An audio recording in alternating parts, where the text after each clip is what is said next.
आज आरोही बहुत खुश थी और साथ ही साथ मन में एक बेचैनी भी। अपने जीवन में उसने कई प्रकार की सफलताओं को हासिल किया, बावजूद उसको एक ऐसी खुशी चाहिए थी जो हर एक औरत का हक होता है। मन में उथल पुथल मची हुई थी, लेकिन फिर भी आरोही ने धैर्य बनाकर रखा था। आरोही और नवीन की शादी को लगभग 12 साल हो चुके हैं, लेकिन आज तक उन्हें संतान का सुख नहीं मिल पाया था। यह बात उसे हर पल चिंतित करते रहती थी। वैसे तो नवीन का स्वभाव बहुत अच्छा था, लेकिन कभी ना कभी उसे एहसास हो जाता था कि उनके परिवार में नन्हे बच्चे की किलकारी की कमी थी। अपनी परेशानी कभी किसी को नहीं बता पाती थी और कहीं ना कहीं दुखी भी रहने लगी। जल्द ही उसने एक प्ले स्कूल में काम करना शुरू कर दिया था, ताकि उसका मन किसी दूसरे काम में लग सके और बच्चों के बीच रहकर वह खुद को तरोताजा महसूस कर सके। लेकिन उसकी खुशी उसके स्कूल तक होती थी। घर आकर वह फिर से खामोश और गुमसुम हो जाया करती थी। एक दिन नवीन के ऑफिस में काम करने वाले एक दोस्त ने बताया कि क्यों ना आरोही और नवीन एक बच्चे को गोद ले, जिससे उनका सूनापन हमेशा के लिए खत्म हो जाएगा। ये बात नवीन ने आरोही को बताई थी, जिससे आरोही के मन में एक आस जगी। जब से उसने नवीन से बच्चा गोद लेने की बात सुनी है, तब से ही आरोही खुशी से उछल पड़ी और आज नवीन के साथ उस अनाथालय में जाना है, जहां से उन्हें प्यारा सा बच्चा मिलेगा। नवीन और आरोही तैयार हो ही रहे थे कि अचानक उनके दरवाजे की डोरबेल बजती है और सामने नवीन की बुआ जी कमला देवी को देखकर दोनों आश्चर्य से खड़े हो जाते हैं। कमला देवी स्वभाव से बहुत ही कठोर मानी जाती है और उन्होंने आरोही को देखते हुए कहा, नवीन, मैं ये क्या सुन रही हूं?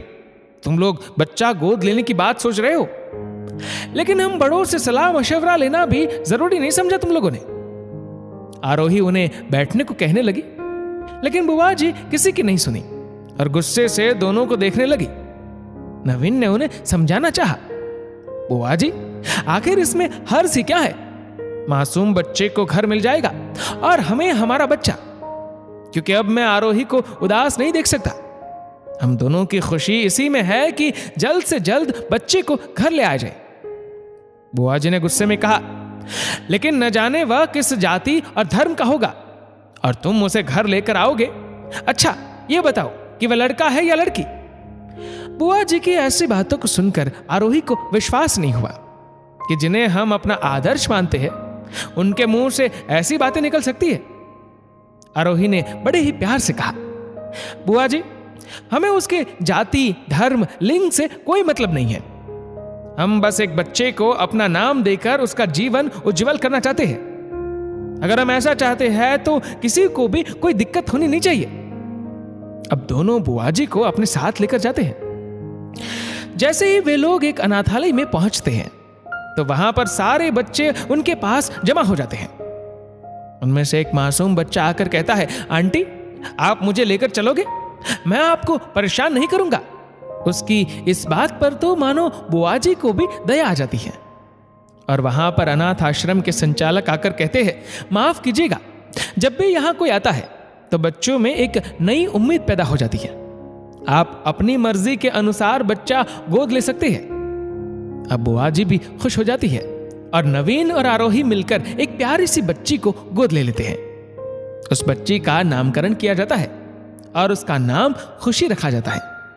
अब इस बात से बुआ जी को भी कोई ऐतराज नहीं, क्योंकि उन्होंने आरोही की ममता को परख लिया है।